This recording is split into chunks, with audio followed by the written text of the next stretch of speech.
All right, good evening, District 5. Oh, come on, we can get more energy than that. Good evening, District 5. Yeah, that's what I'm talking about. That's the District 5 way. I'm Keith Butler, your district manager, and I want to welcome you to our 2025 charter mandated meeting. And we're here to hear you out. We're here to listen to questions, and we're here to celebrate all the great things that has been going on in District 5. So we're happy to see you. You're looking good today. And again, we are going to have a great time. So I want to introduce my team really quickly. If you guys will stand. My deputy, Dominic Fox, my deputy manager. Business liaison, Krista Pickett. Our ARPA outreach coordinator, LaQuinda Giss. And then our B-Seed inspector, Inspector Jackson, is somewhere around here hiding. But give him a hand as well. There he is in the back. All right. All right. So now we want to go and the hardest working NPOs in the city right here. Give a hand for Precinct 3 for the 3rd precinct, the 5th precinct, the 7th precinct, and the 10th precinct. Come on, come on, come on. They do an awesome job in the district and citywide to make sure that we are safe. All right, so now we want to introduce our associate pastor for the night, also our CPC director, Mr. Marcel Todd.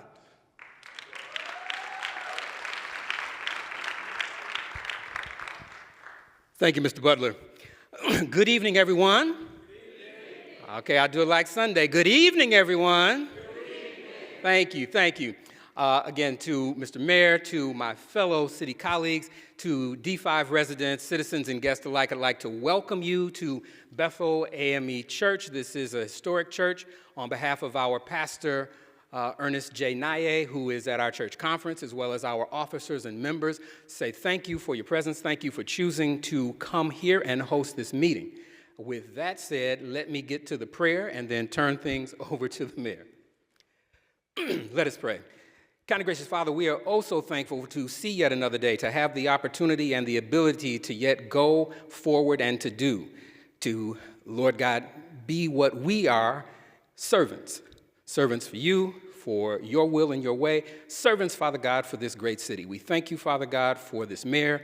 We thank you, Father God, for this host of city staff and for all those who have gathered here in order to hear more about the city, in order to continue to advance this city through this public process. We pray your blessings upon these proceedings. Keep us all in order, Father God, under your holy will. This we pray in Jesus' name. Amen. Mr. Mayor, my pleasure. All right. All right. Okay, go ahead. For those joining us via Zoom, to make a public comment or to ask a question, please type your comment, question, or concern in the Q&A tab located in the Zoom taskbar. If you do not see a Q&A taskbar, click on More and then click in the Q&A tab and type your question, comment, or concern in the allocated box. For Zoom participants, we would like to let you know that you will not be unmuted to speak unless asked to, and all questions must be submitted via the Q&A feature. Thank you. All right, well, welcome. This is going to be my 94th community meeting. We got 2 after this, as the department heads well know. But I want to start by saying thank you. I see all the police, the firefighters, and the appointees. Tonight, I think we can reflect on what we've accomplished. 8 years ago tonight, none of us would be here. You know where we would have been on October 29th? We would have all been out on Angels Night. We'd have been out in those vans with the flashing yellow lights, patrolling to try to make sure there weren't fires, and creating memories for children who thought of Halloween as a time they had to be afraid that somebody might burn down a house in their neighborhood. It seems like a long time ago, doesn't it? And now all we have is Halloween in the D, and we're celebrating. So for everybody here who helped make that possible, we made a little bit of progress. What we're doing here today, if you haven't been at one of these, is we are here to try to solve your problems, particularly those in District 5. We take questions from anybody. If you have a specific problem or a specific question, You give us that, and we'll see if we can solve it for you. If you don't have a problem or a question, you'll have 60 seconds to say whatever's on your mind. We will alternate between people in the church and people on Zoom. And so whoever would like to start, we got microphones sitting here and way over there. But tell us your name, what neighborhood you're from.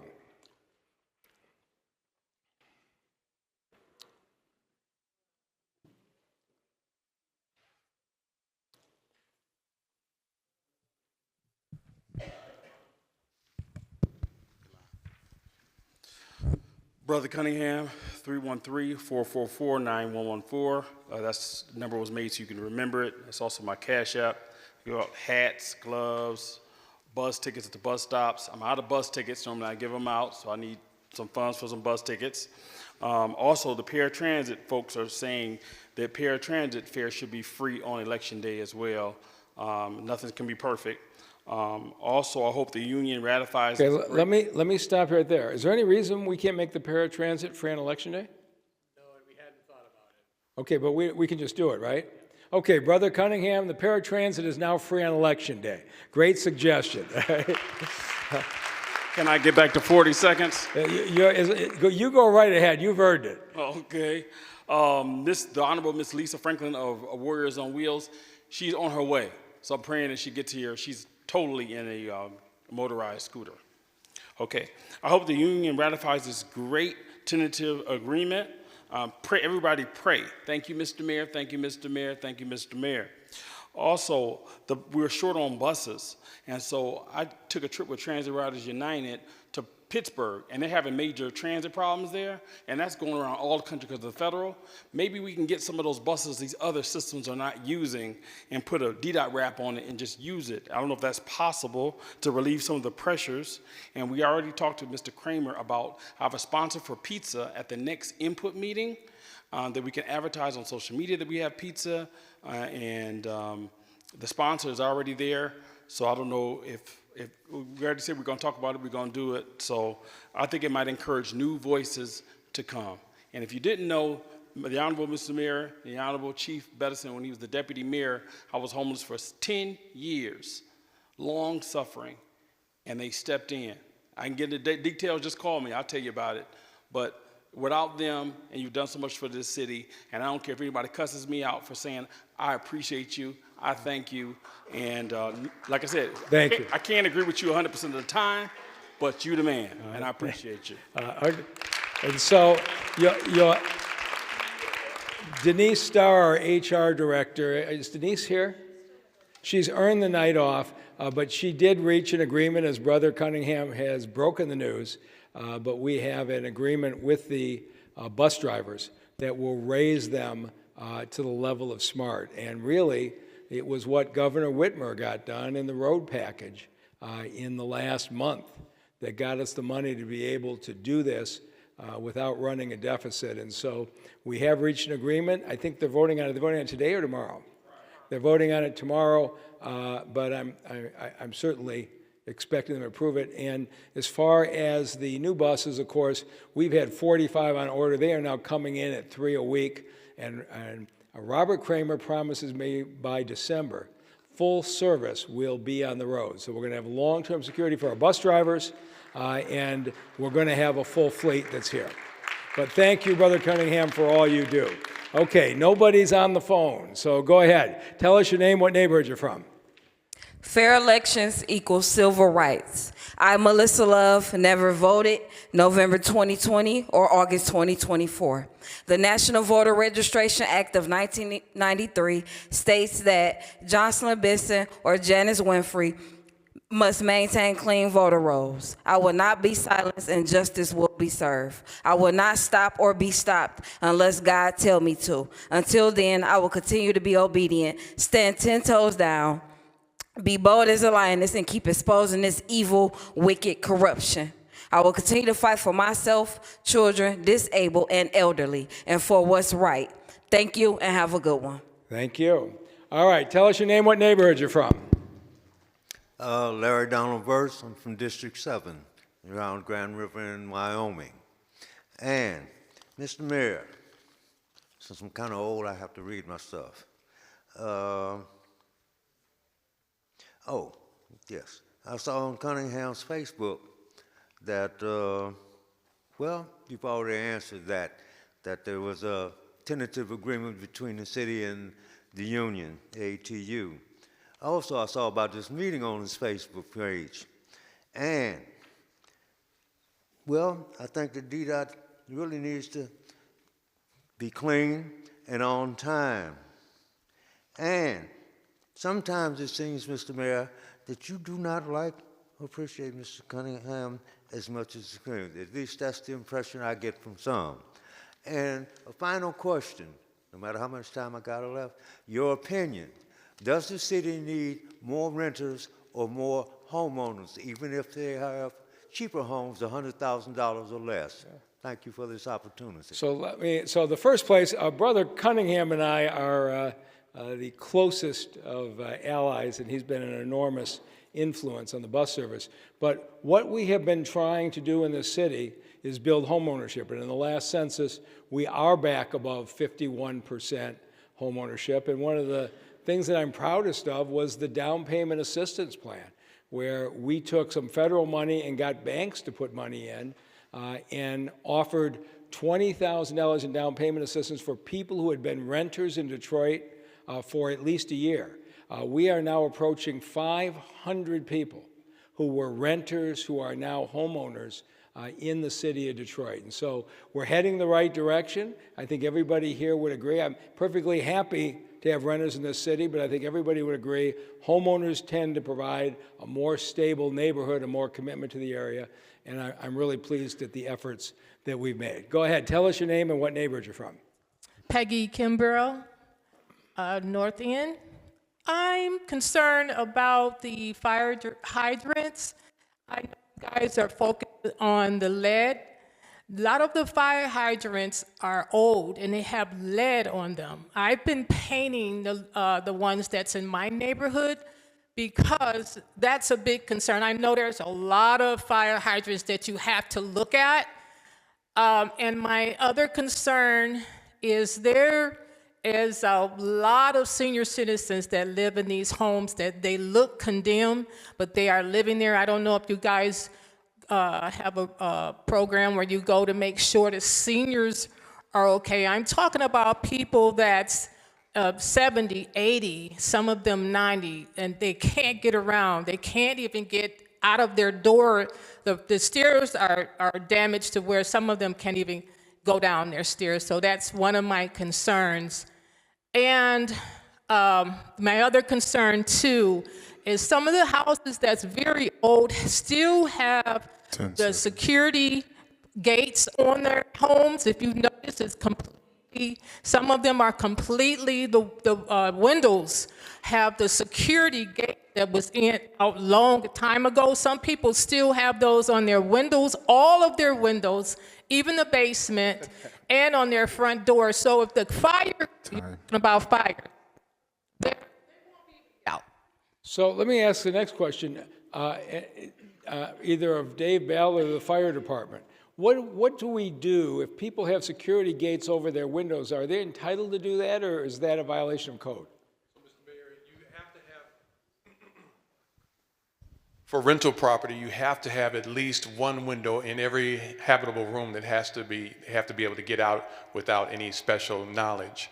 And I would defer to the commissioner on homeowner-occupied properties. So if this resident has some addresses to be inspected. Yes. Can she give them to you? Yes, okay. She can give them to Mr. Russian back there, and he'll definitely investigate. Raise your hand. So Russian, there he is. Okay, so if you've got some addresses for us to look at to make sure those houses are in compliance, let's give them to Mr. Russian, and we will follow up. Go ahead, tell us your name and what neighborhood you're from. Yes, hello, my name is Diane, Mayor Duggan.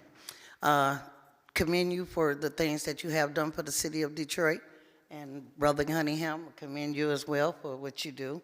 This man takes a great risk passing out the things that he does as far as bus tickets, hand warmers, and things like that. So if y'all are able to contribute, please continue to help him on that. But my issue is, I heard you talk about housing and all these loans and things. It's two things about affordable housing that I found wrong. And I'm a senior and I live in this city. For one thing, I sure can't afford to move out. And the second thing is I sure can't afford to move in anything that's supposed to be so-called affordable housing. I'm a citizen of Detroit. I'm from Ann Arbor, Ypsilanti area. I've been living here for over 26 years. So what neighborhood do you live in? I live on Boston and Wildermere now. And are you renting or are you a homeowner? I'm renting because Okay. I'm unable, you keep saying these loans, I'm a veteran, I'm unable to get certain loans. And to move into what y'all call affordable housing, that's ridiculous. Because you have to have part of last month's rent, part of another month's rent. You got to meet a certain quota to be able to move into what y'all call affordable housing. Nobody that's under the income or receives SSI, such as I do once a month on the income, is able to come up with this type of money to even move into anything. You know, I find that very, very hard for me being a senior. I'm in need of a place right now, and I've been looking for apartments trying to move. I'm either placed on the list or I'm told that I can't afford to move into the newer units that are supposed to be being built for as what y'all call affordable housing. How? Because I don't see it. So is Chelsea here? Okay, I'm going to want you to meet with Chelsea Neblett, who has a list of all the affordable housing in the city. We have built 6,000 units in the last 6 years, some of them as low as $500 a month for people of low income. Now, it depends on what your income is and the like, but Chelsea will help you go through the options that we have available and see if we can't get something that works out for you. Well, I hope so, and once again, I know this is your last meeting for the year.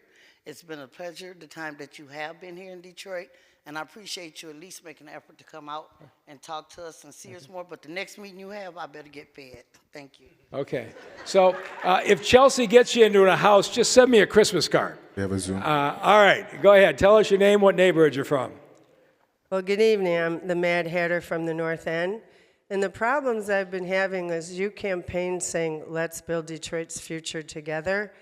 But what happened was HRD and the land bank secretly planned a development like right around where I live and created a false narrative that we're black and white united against it. The people who were right there were just completely disrespected.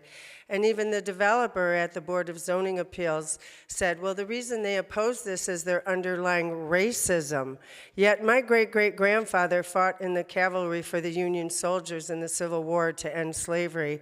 And I used to work for Congressman John Conyers, may he rest in peace and power. So my question is, too, I also signed up to be an ambassador for Zone Detroit, and I'm trying to figure out, you're trying to ram through these massive zoning changes that the vast majority of residents know nothing about. Yes, you've had a few Don meetings, but there's still a lot of confusion. And you know, I don't know how you're going to level the playing field, and I know there's a bunch of empty lots, but apparently a bunch of them have dirty dirt because guys. Okay, thank you. All right, tell us your name and what neighborhood you're from.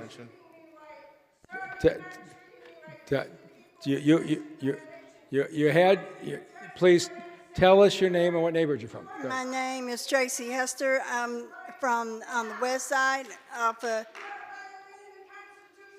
I'm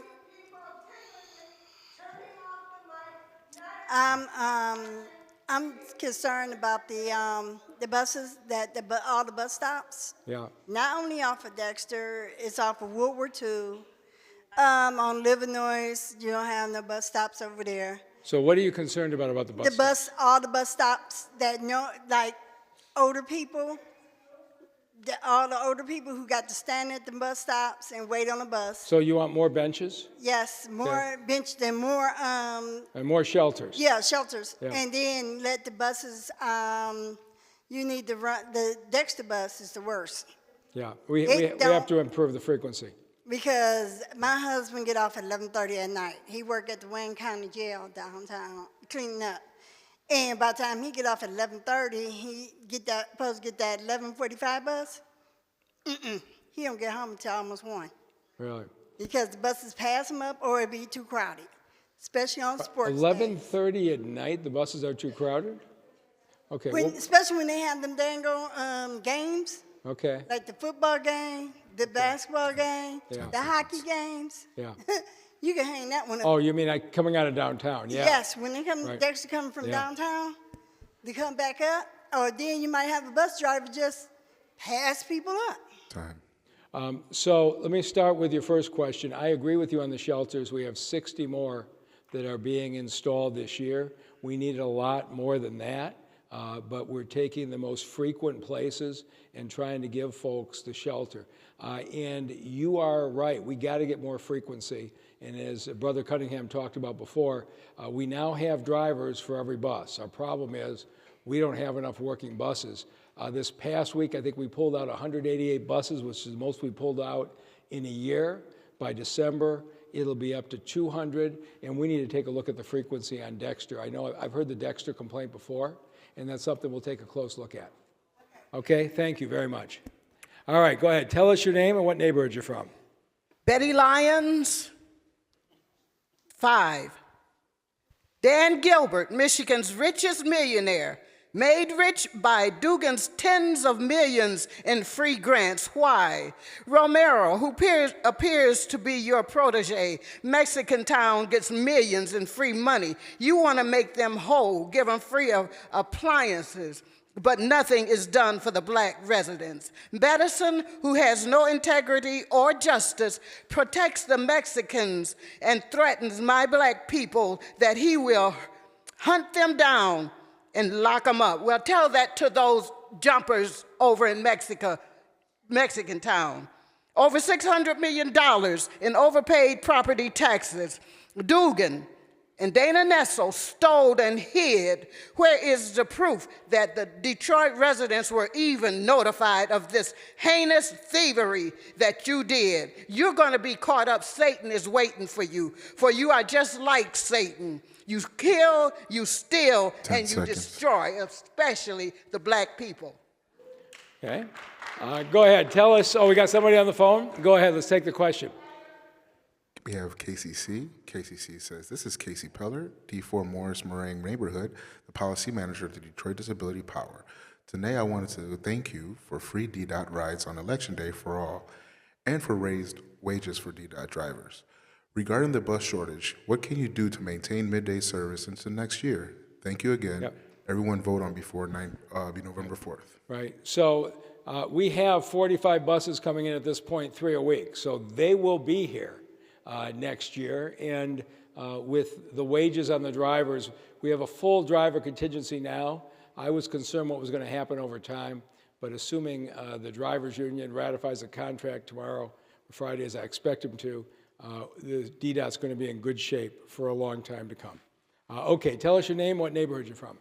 My name is Charles Cousin. I live in the Dexter and Joy area.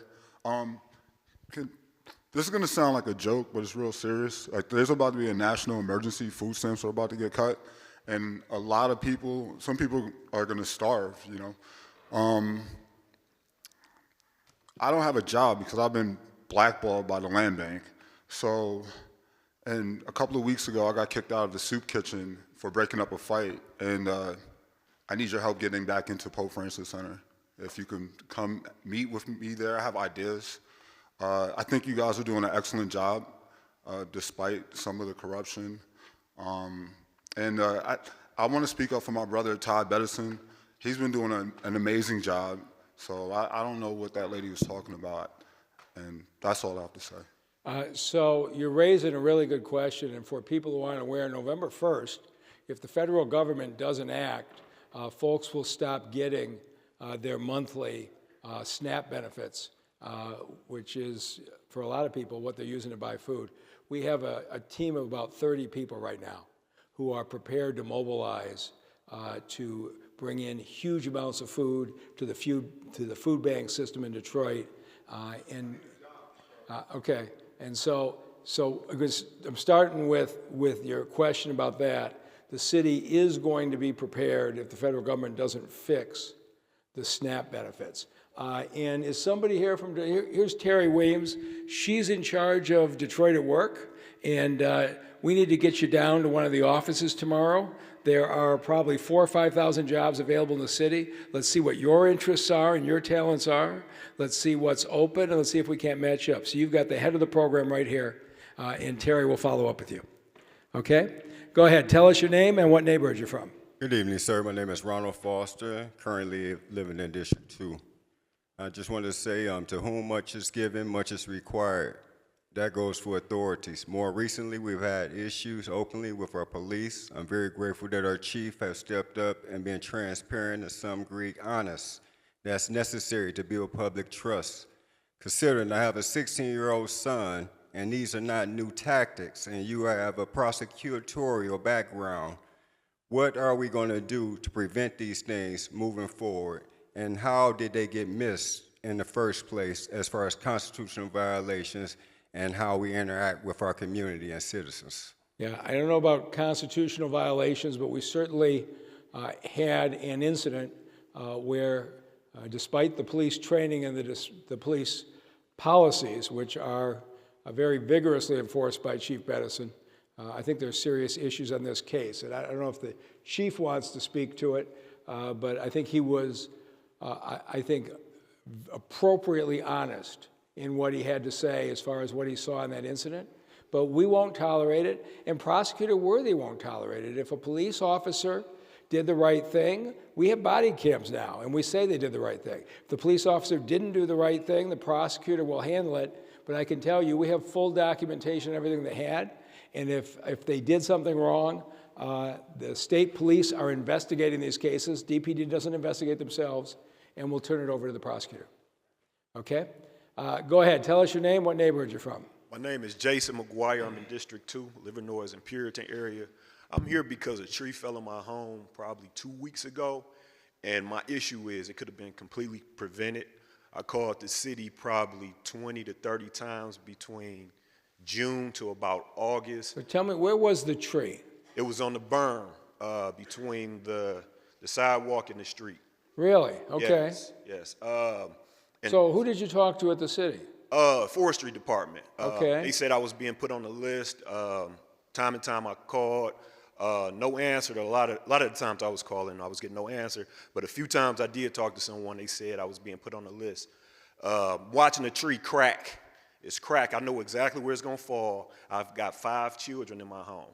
I've got 5 children. There was 5 children in the home next door. I know exactly where the tree is going to fall because I can see where the crack is. The trees on the whole street, the entire street, are cut at the roots because to manage the sidewalk and the street. None of the branches have been cut. So when the wind blows, there was no storm, there was no rain, anything. It was just wind blowing. When the wind blows, it's going to blow those trees over, all of them. They're all old trees. So what street is this on? I'm on Santa Rosa. Would you let him finish? I want to hear this. So you're on what road? I'm on Santa Rosa. Santa Rosa between what?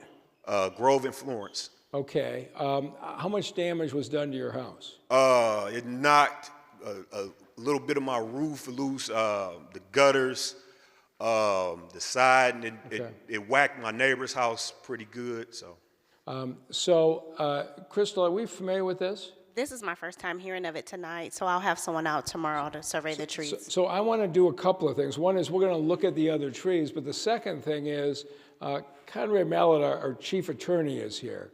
And if that tree was between the sidewalk and the street and we had notice, the city had a responsibility. And I want to make sure we follow up appropriately with these residents. So Mr. Mayor, I have this young man's name and that of his neighbor. There was a complaint. You knew this already? Okay, yes, go ahead. Yes, sir. Kim Tandy had taken this during the pre-meeting that is before this particular meeting. The young lady lives next door, has already filed a claim. It's with one of my attorneys, Yvonne Blackwell. So we're on top of it, Mr. Mayor. And managing the claim. So we're going to look into this, and we had imminent danger. We should have been out there, but we will make you whole on the damage to your house, and we will get down the street and inspect the rest of the street. Okay, and even about with the other trees. Yeah, we're going to go down tomorrow and look at the rest of the block because you obviously have credibility in what you're saying, and we don't need to have this happen again. So I'm sorry you had to come down here to tell me this. Kim, did we know about this before? Okay, so it seems like, and I would say to anybody, if you call a city department and don't get satisfaction, call your district manager. That's what they're there for, is to follow up when the bureaucracy is not getting something done. But if this is our fault, we'll make it right. Okay, and it sounds like from what you're saying, it very likely is. Okay, thank you. All right, go ahead. Tell us your name and what neighborhood you're from. Good evening, Michael Edward Duggan. My name is Toya Watts, president of Charlevoix Village Association, District 5, Island View. I'm here tonight to stand to talk about the parking lot at 7737 Kercheval. This RFP that you guys put in, and now all of a sudden nobody knows about it. I mean, we utilize this parking lot, and they want to say we unutilize it. And that's, well, we're in the church house. But that's not true. And it was packed for that, Mary's having a forum about the exemptions for the people that have been in prison down there. But the point is, we don't have the deed to that land, but we do utilize it. And I would love for you to stop putting that RFP, because we got so much vacant land in the city of Detroit. You can put that affordable homes on. And don't mess with something that been intimate domain to take a whole block to put this building in since 1975. And you're going to take it away from us that we've been utilizing to put an apartment building on when we got so much vacant land. Duggan, can you stop the RFP? And that's what I like, because our seniors, our kids, and we utilize that parking lot. So this is a decision City Council would make, but I guess I feel a little differently. If you go back 8 or 10 years, that stretch of Kercheval was not in good shape. The neighbors voted on a beautiful streetscape that we put in there. A lot of those abandoned storefronts are now occupied.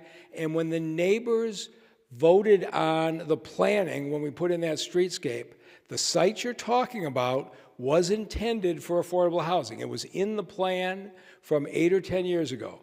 In that community, home values have taken off. We've seen the house prices triple in that area.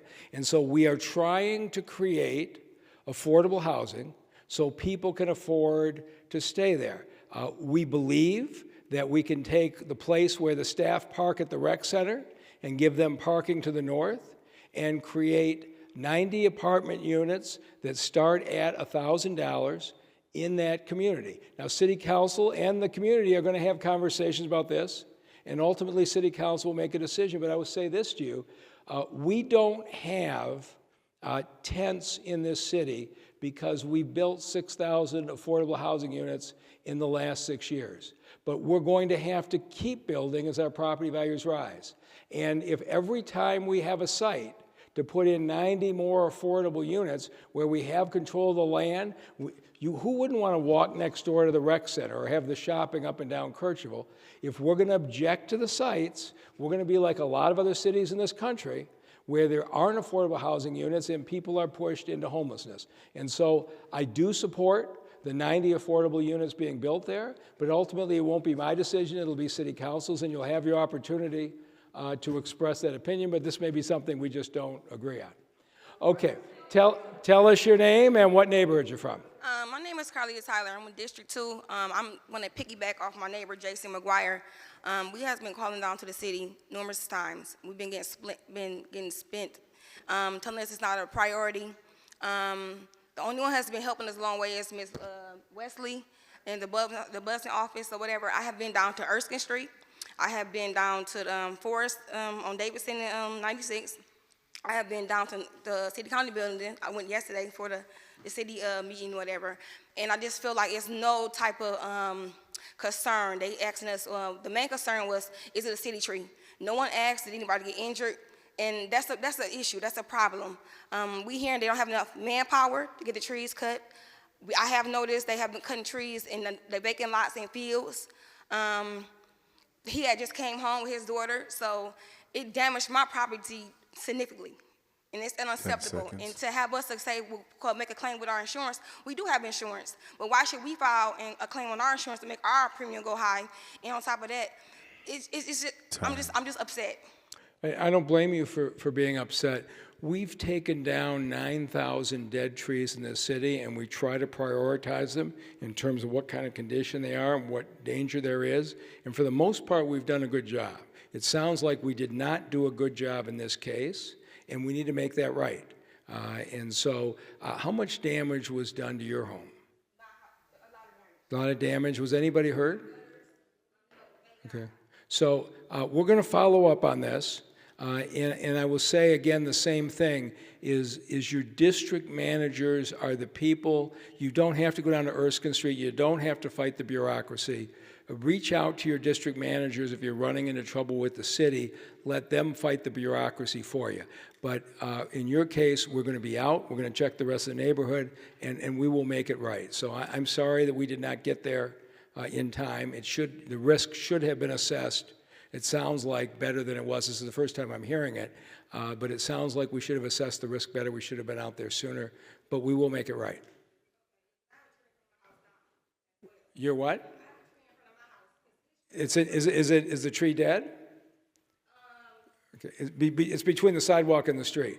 Okay, so Crystal, let's make this residence, who already has been hit once, let's make sure that we are on top of this and there is no risk on this block anymore. Okay, so we'll be out tomorrow.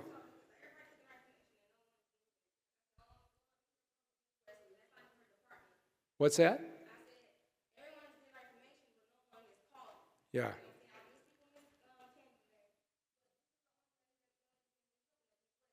Okay. So I'm glad to hear he's helping you. After today, you have a whole lot more people helping you. And it sounds like Kim Tandy's your district manager. She's on top of this. When she has an issue, she's a bulldog. You aren't going to have to worry. She will stay on this till it's resolved. And I know you're going to be hearing from her tomorrow as well. So I can't change what we did before, but I can change what we're doing now, and we'll be responsive. Okay, thank you for coming out. Anybody else? Go ahead. Tell us your name and what neighborhood you're from. Okay, my name is Teresa Ragan. I'm with Genesis Hope Organization. I'm with District 5, and we're in the Island View area where we service 48214, 213, and 207. And I'm here to be very proactive and positive. I love the great work that I see on the east side of Detroit, and I'm here just to say thank you, Josh, for doing a great job and passing on the baton to District 5 with Keith Butler and the deputy with Dominic, because they are doing an outstanding job. And with this new change that is coming about where we're going to have a new mayor in place, I just ask one question.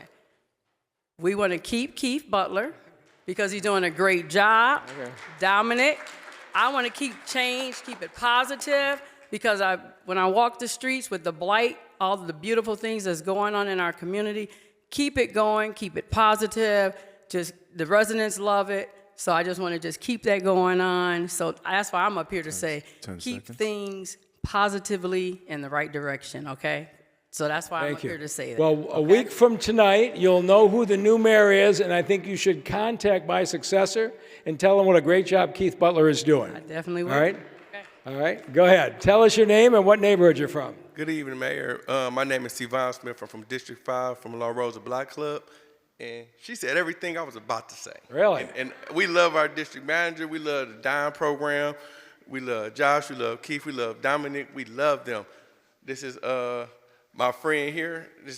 She's been my mail lady, and we meet at the programs, at the Dime meetings, and we're organized, and we have a voice. And I just want to encourage everyone to continue to develop these block clubs and associations, get stronger, so you don't have to come to these meetings and have no leverage. So we're just very grateful for the Dime. That's what I came here to say. And I appreciate some of the programs you've developed while you've been here, Mayor, and I hope to see you in Lansing soon. Okay. Well, and your point about the block clubs is right. I can take you through this city. The neighborhoods that came back the fastest aren't necessarily the neighborhoods that are best off financially. They are the neighborhoods with the strongest block clubs. It is so much easier to get things done when the block club is an active partner. And then the block clubs, the neighbors are giving us their vision and what they want. You've seen so many vacant lots turned into parklets when we've been partnering. So your point is really well taken. We're going to continue to strengthen the block clubs, and I hope you'll be just as vigorous with the next mayor in representing your community. Thank you. Okay, go ahead. Tell us your name, what neighborhood you're from. Hi, Mayor. How are you? I'm good. How are you? I haven't got my hug today. Okay. Okay. My name is Tracy Stevenson, and I am from Russell Woods. And the first thing I'd like to know, if at all possible, because I appreciate everything you've done for the city. I wish you would leave, but I told you, don't abandon us when you get to be governor. Yeah, I won't be far away. Oh, okay. What are you going to do about property taxes for seniors? Yeah. Now, that's the first thing. The next thing, I need to speak to Mr. Rico, Miss Alexia, or Miss Julie. I'm going to keep going so you can get back to that first question. Is there anybody here from the BSEED? What's your issue? Issue with the BSEED, there was a fence at the corner of Fullerton and Livernois. It was really nice. It wasn't anything you had to do to maintain it. For some reason, they made him take down that, I think it's called congregated steel or something, and put up wood, and the wood's only 6 feet high. The other foot, I think, was 8 foot high, the other fence, and it looked really nice, and it was an addition to the neighborhood. But the So one that you're saying they took down one fence and put up a wood fence? Look, Dave Bell, did you make them do that? Yes, Mayor. Go ahead. Tell us why. Yeah, I don't know about this particular situation, Mayor, but I'm going to assume that the fence was in violation and we got them into compliance. But I will have Arthur Russian meet with her in the back, and we'll dig into this, and we'll be able to report back to you what the details were on this situation. So on the property taxes, 2 years ago, yeah, I don't know what the answer is, but they're going to be able to get you an answer. If they caused them to do it, there was a violation of the code, and I'm going to let the experts tell you why or what that was. But on the property taxes, with city council support, 3 years ago we gave everybody a 1 mil cut. 2 years ago we gave everybody another 1 mil cut. This year we gave everybody a 3 mil cut. So we brought the property taxes down. And if you're going to do something for the seniors, you've got to do it at the state level. And maybe there'll be a point at which I can help at that. But right now, what the city can do is the city can set the tax rate. And if we continue to grow economically, the reason we've been able to do these tax cuts is because we're growing and our property taxes are too high. There's a lot of folks here who aren't seniors who think their property taxes are too high too. So I'm hoping that you will see continued tax cuts in the future. Go ahead. Yeah.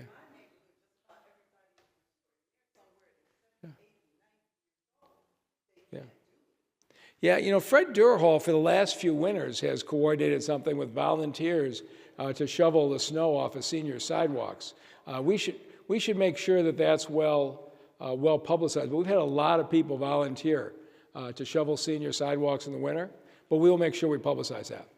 All right, thank you. Go ahead. Tell us your name and what neighborhood you're from. My name is Martha Coates. I'm the president of East Village Association. I stood beside you when we cut the ribbon for Fisher Street for the homes that was being built. But my issue tonight is Keith Butler. I have been involved with, well, not involved, people don't get happy. I have been talking to Keith Butler for quite a while, and he put a team together to help get houses torn down in the area that I'm living in at this moment. And thank you for your service, Mayor. Okay, thank you. For a minute there, Keith was afraid you weren't going to be saying something nice about him, so that was good. All right.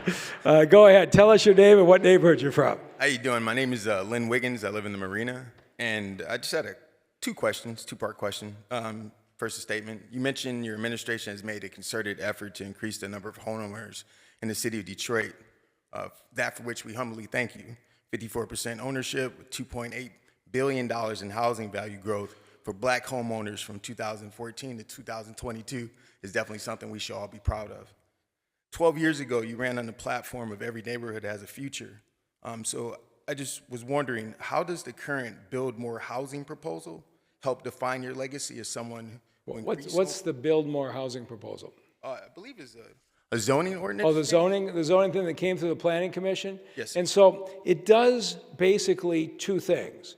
If you look at the housing that's built in this city today, almost none of it would be able to be built under the current codes. You couldn't do it. We made the housing codes so restrictive. And so we're trying to do two things. One is, in new apartments, our code says if you build a new apartment building, you have to have 1.5 off-street parking spaces for every apartment building. We've got senior citizen apartments where half the folks there don't have a car.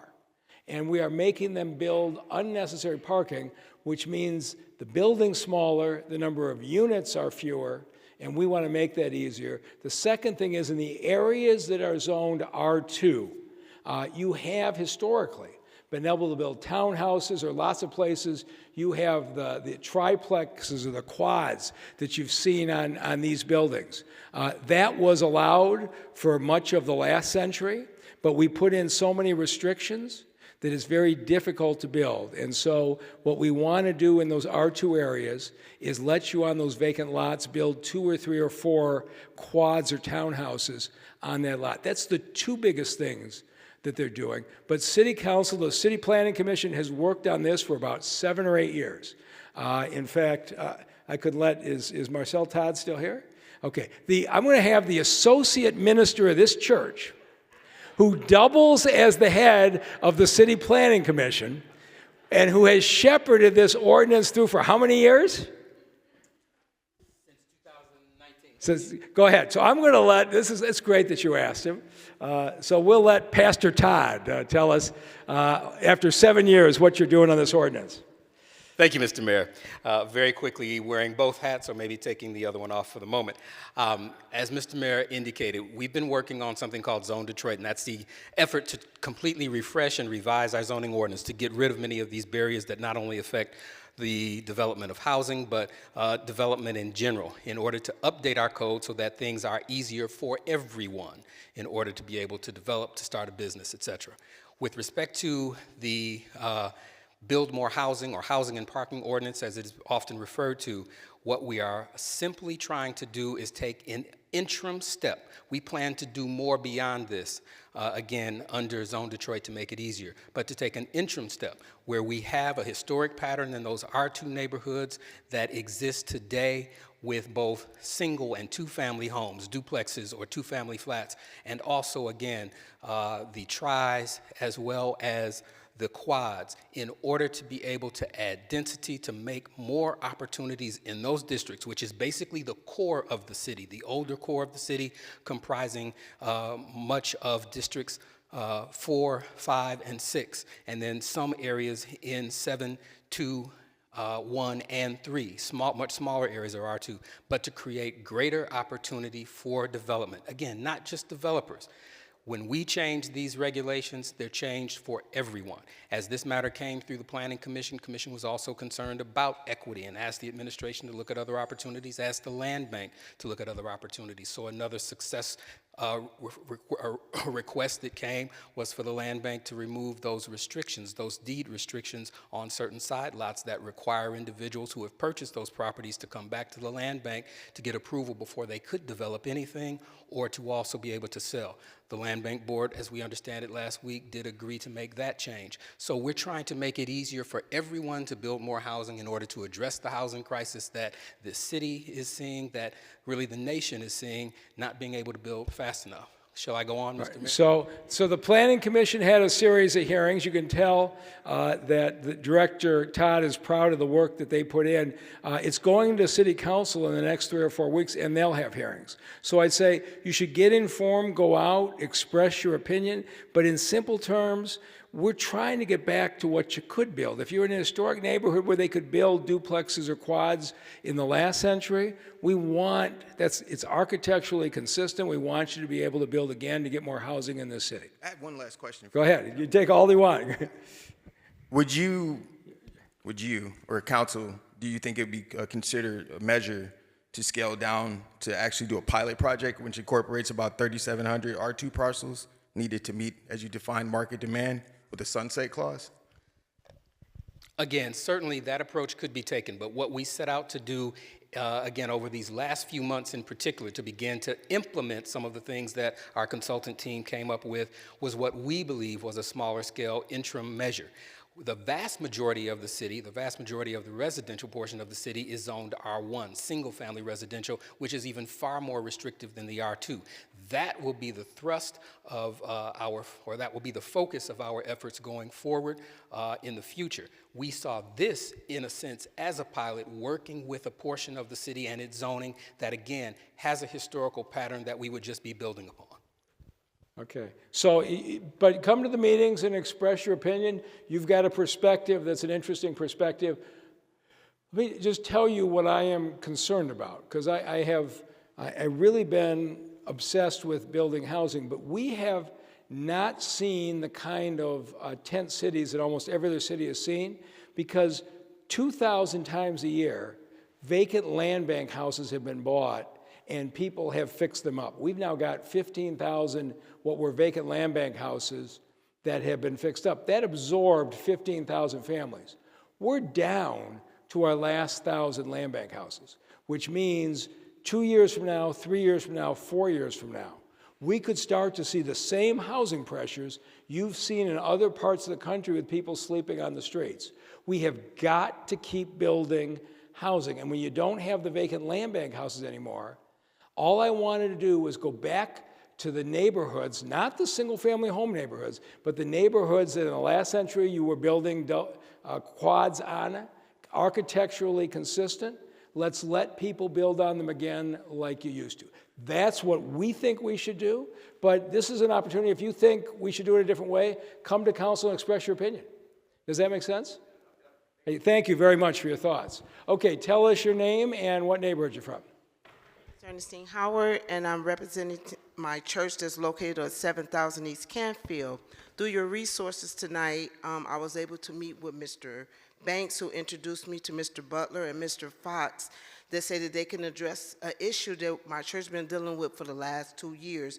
After an alley cleanup, debris was left, and we're dealing with the area where weeds are growing and everything. So they said that they were looking to it and see what they can do with it now by being the end of the season. And I'm thankful for that opportunity, and I just wanted to say thank you. So where's Keith Butler? Are you going to make her happy? I'm definitely going to make her happy. All right. We're going to get with the He's going to follow up and solve this. Yes, sir. All right. You got a great district manager. Okay, thank you. Okay, go ahead. Tell us your name, what neighborhood you're from. No, somebody else. It's on you. Oh, it's on me? Go ahead. Good evening, neighbors. Good evening, Mayor Duggan. Good evening. Law Department, all departments of the City of Detroit, and the Ombudsman's Office. I have concerns tonight about 3 areas and 3 ordinances. The first ordinance is the right to counsel, tenants' rights, and the rental ordinance. If a tenant gets an eviction notice from a landlord whose property has not been registered as rental property, how legally can this landlord 10 seconds. take this tenant to court if the property is not registered? I think we have a flaw in those 3 areas. I agree with you. And about 3 or 4 years ago, I went to the Chief Judge, Bill McConico, at 36th District Court, fine legal mind, and I made your argument. If they're not in compliance with the city ordinance, how can they use the courts to collect a rent or evict people? And Judge McConico agreed with me. And I proposed to him that as a landlord goes and files their eviction notice, they have to show that they're in compliance or they can't file the case. Judge McConico issued an order saying no case could be filed at the 36th District Court if they weren't in compliance. The Supreme Court stepped in, and the Supreme Court administrator said to Judge McConaughey, you can't do that. It's each judge's decision to decide whether that's a defense. And they actually stopped him from doing exactly what you said. So what we have done since then, and Council President Sheffield sponsored the right to counsel ordinance. So now, if you're evicted, you show up for your hearing, there will be a city-paid lawyer in that courtroom who will step in and raise those defenses. But I gotta tell you, we've got a couple district judges who have said, I don't care if you're in compliance, I'm going to grant the eviction anyway. And we're fighting that really hard, but I agree with you. Judge McConaughey agreed with you, but the Supreme Court's court administrator, unfortunately, ruled against us. So what did you say happens once they go to court? So about 2 years or so ago, City Council, the Council President Sheffield sponsored right to counsel. We pay for what I would call house attorneys. There is an attorney in every single eviction courtroom, whether you're on Zoom or whether you're there. There's an attorney there. And when you go before the judge for your first hearing and they say, do you have an attorney? And you say, no, would you like one? The city attorney is right there to help you in that case. And that's been true in every eviction courtroom for at least the last 3 or 4 years. That's what the right to counsel ordinance does. Right. So there's another step. Okay? When the tenant goes to court, your first hearing is on Zoom. Right. To the citizens, that is a waste of money, because what you do is you're on Zoom, then they put you in a room for you to get assigned a person. Right. An attorney. Right. Correct? That's exactly right. So, once the tenant goes back to court and the landlord is not registered his property, the right to counsel attorney then gives the leeway to the property owner to still evict. Well, the right to counsel attorney is on your side. Gives the landlord the right to evict this tenant. No, the right to counsel attorney do that. The right attorney. The right to counsel attorneys fighting the other side. The right to counsel attorneys strongly agree with me that the landlord should not be able to do it. But at the end of the day, the judge makes the decision. I don't control 36th District Court. I understand, Mayor Duggan, but what I'm telling you, I witnessed a case where the right to counsel attorney had spoken also to the landlord, and these people were evicted because the landlord said he didn't want them in their home anymore, but that property that he's renting is not registered as rental property, as we just established, nor did they have a lease. Okay, so so I got can't. a real big problem. I don't know how to account for what a lawyer did in a particular case and what the circumstances may have been in that case, but I know that our right to counsel attorneys are very vigorous in fighting the landlords. I've been in the room with them where they've developed strategies on what to do. So this lawyer may or may not handle this case, but I don't know what to do more than try to do what I did. I tried to get the district court to adopt a policy. They did adopt the policy. We've got lawyers assigned to everybody who shows up. None of those things were true before. So we're going to keep grinding in that direction. If you have a complaint with a particular attorney, Conrad Mallett is here, Corp Counsel. He oversees the right to counsel attorneys. If you've got a complaint with a particular attorney, you can share it with him. But I don't want to judge what that attorney might have known in that case, what circumstances they might have known. Yep. I just don't know. Thank you. Okay, but thank you. My last thing is, when you launched the program for sidewalks in the community, I think it was launched on the east side at the Salvation Army. I was sitting next to Mr. Bell. I have requested sidewalk replacement on Phillip Street between the I-94 East Service Drive and Linville. Since that launch, there is a tree that is disrupting the sidewalk. And it's in the a city tree between It's a the burn. It's in the burn. Okay. And I have not gotten any sidewalks yet. So what street are you on? It's Phillip, And you're in District 5? District 4, District 4, is anybody? right at the I-94 East Service Okay, Drive. Sam, you're gonna handle this? Yes, sir. Okay, if the city tree is breaking your sidewalk, we will deal with it, replace the sidewalk, and Sam Krasenstein, who's in charge of DPW along with Ron. Sam, will you go see this resident's house and let's get it fixed? Ms. Butler, Mr. Mayor. Ms. Butler, Thank go to you. Ms. Butler's house and let's get it fixed. Yes, sir. Okay. Thank you, Sam. Thank you. I'll meet you in the back. All right, there you go. All right, go ahead.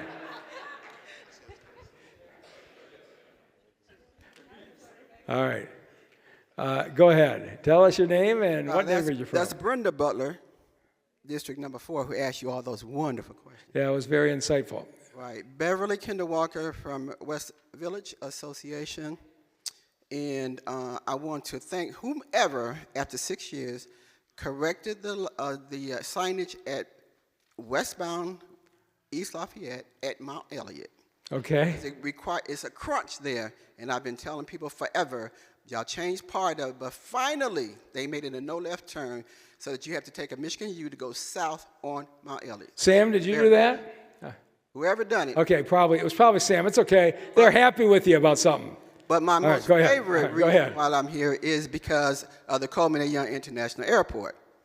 So if anybody ever wanted to see the operation of community, public, private cooperation and schools, you should take a ride up Connor and you will see all the development that's happening there at that airport after all of these years. So I have you to thank because you made sure the ALP got through after 30-something years. You're making sure the French Road Mini-Tech is happening since Mayor Young. You're the only person who prioritized it since then. But I do want to let the public know that those statues that are out front, they're not going anywhere. It just looked like it is. But they're part of the scheme, and they shall remain as a legacy to our students who will be returning to Davis Aerospace Technical High School. Thank you. So, Ms. Kendall Walker, we just decided it was easier to modernize the airport than keep debating with you. So you have been a tremendous advocate for the historical part of the airport, the Tuskegee Airmen. With what you've done, you've been a great force, and I'm really pleased that it's finally going there. And so before we're done, we got to name something out there after you. There we go. All right, go ahead. Tell us your name, what neighborhood you're from. Good evening, everyone. Good evening, Mayor. I'm Lisa Franklin, and I live in District 2. After 10 years being in Dearborn, I'm back to Detroit 3 months before the election, so I'm registered. All right. Detroit. But I have two questions, two different areas for you. First, about transportation. What is your plan to leave the next administration? Do you plan to get a contract for the drivers? I have a contract with the drivers. You do have a contract It'll now. be voted on tomorrow by the drivers. I that's fully anticipate it's going to get approved. Congratulations. Okay. Good. Because we definitely have to finish Reimagine, make sure we have bus stops and the whole 9 yards. The second question that I have for you is coming out of the blind community. We would like to know, what is your plan for stray dogs and now turkeys as big as bull mastiffs walking around the city? Because imagine if you're blind, you're walking down the street and a stray dog comes up to you. You're on your porch, stray turkeys come up to you. So what is your plan? I don't know that we have a turkey plan, but Crystal, why don't you talk about this, because we have got crews on the streets 7 days a week responding on the stray dogs. So, Crystal, why don't you talk about what we're doing and how people can report one and how we follow up? Sure, absolutely.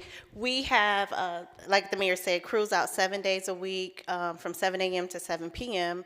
And we also take calls after hours. We do have our call center, which is 313-922-DOGS, where we're taking calls where people can call in to report animals that they see. A lot of the animals aren't necessarily stray. They're loose animals is what we're finding out. What we're trying to do is do education in the city on responsible pet ownership. I think the city has just throughout the city where people think that you can just allow your dog to go out and it'll come back home, but that's actually against city ordinance. And so we are doing a campaign to educate on responsible pet ownerships and also responding to calls as we get them. So feel free to give us a call, and we have trucks out. We have 9 trucks, and they're out in all the districts, including investigators, the animal control officers, and the animal control supervisors. Is there a particular neighborhood where the turkeys are active? They're almost all over now. Okay. They're almost all over. They're coming into the city. Yeah. Okay. It's usually close suburbs, but I wanted to say about the dog. My granddaughter and I, by the way, were at a park in my neighborhood. Parks are beautiful. Thank you. Parks are beautiful. They have a merry-go-round that's wheelchair accessible. So I was able to get on the merry-go-round with her. But there was a dog in that park, had no collar. We were able to give it some water out of the well that they had there for dogs. But I called the number that you said to report it so that they could come out and pick the dog up. And I asked him how long would it be, because we would just stay in the area until they picked him up. He said he didn't know. So we have how many trucks out during the day? We have 9. So it's not like there aren't a lot of vehicles out there. So I'm not sure why they can't give you a better answer than that. But I'll look into that. Yeah, we will look into that. But we have got more animal control officers out on the streets of the city. We expanded our capacity to hold the animals, and at least the postal workers tell me that the attacks are way down in the city. But there's more we can do. So thank you. Thank you. All right, who we got here? Go ahead and tell us your name and what neighborhood you're from. Good evening, Vanita Tompkins, Virginia Park Community, and concerned about the rezoning.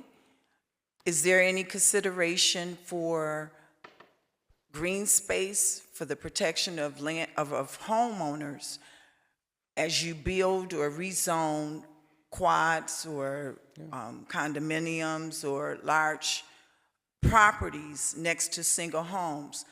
What example comes to me is the location on the corner of Seward and Merle, which the elder property owner had taken care of the property for 30 years. Now development has come. You have a 3-story apartment building on top of her house. So what other protection in the Virginia Park community will homeowners have for green space just to separate these large properties from being next to them? So let's talk about this. So we are not talking about changing anything in the R1 areas, the neighborhoods where you have single-family homes. What we're talking about are the areas with lots of vacant lots where houses were demolished over the years that historically had duplexes, triplexes, or quads. And in those neighborhoods, on those vacant lots where there were demolitions, you will be able to build the kind of house that you could have built through most of the last century. Now, what we did on green spaces is 35,000 homeowners in this city have bought a vacant lot for the land bank. So the first thing we did before we did anything was give everybody the chance, if there was a lot next to them, to get ownership control of that and protect it. But there are stretches of this city with huge amounts of vacant land, and we have a need for housing. And so we are trying to make it easier to build housing. But if you have these kinds of issues, City Council is going to make this decision in the next month. So you should go to the City Council hearing and express your opinion on what's there. But we are not changing the R1 zoning. So this is outside of the Herman Kiefer deal? Yeah, no, it doesn't have anything to do with the Herman Kiefer deal. Virginia Park community. Doesn't have anything to do with the Herman Kiefer deal. But as far as the zoning, what would be the So- pros so- and cons specifically for Virginia Park community? That's what I'm asking. Thank you, Mr. Mayor. Ms. Tompkins, I'd certainly be more than happy to have a one-on-one with you and go into greater detail. There is not a rezoning. In other words, we're not changing the zoning from what it is today to something else. But what we are doing in terms of the district designation, what we are doing, as was stated, was changing what is allowed within the districts. The idea, however, is that what is done will be compatible. It will be consistent with the general character of the neighborhood.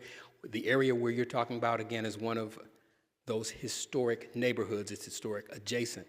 And you've got a variety of housing types, typologies that exist there. Once again, that's consistent with the historic plan.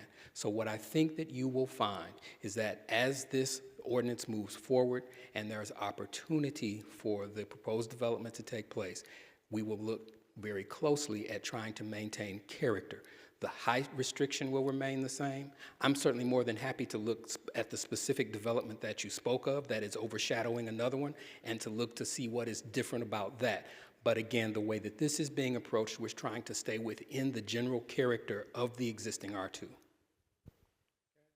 And so I want to wrap this up because I will predict this will be the biggest issue in the next 4 years for the next mayor, is that we have to build affordable housing and more housing in this city, or we are going to be pushing people out. It's going to happen, which means we have to be prepared for a new building. And it means when you have a large parking lot on Kercheval in an area people want to be, that we use that for 90 new units. Where you have neighborhoods with lots of vacant lots where they've been demolished years ago and they used to be triplexes and quads, I think we need to make it easier to build those kinds of units there again. But if you look at what's happening in places like San Francisco, where everybody came out and said, not in my area, not in my area, not in my area, and you end up with people living on sidewalks and streets. We haven't dealt with that in the last 12 years. But if this next administration and the next city council don't make it a lot easier to build affordable housing in this city, we're going to see the day where people are priced out of their homes, and that's what we're trying to avoid. So it's going to cause anxiety, and you should really vigilantly look at the rules, but it's what we're trying to do, and everybody's going to have to accept a little bit of change if we're going to make room for folks so they don't get pushed out. But that will be a conversation, I suspect, in next year's community meetings. Thank you all for being here, and have a great night.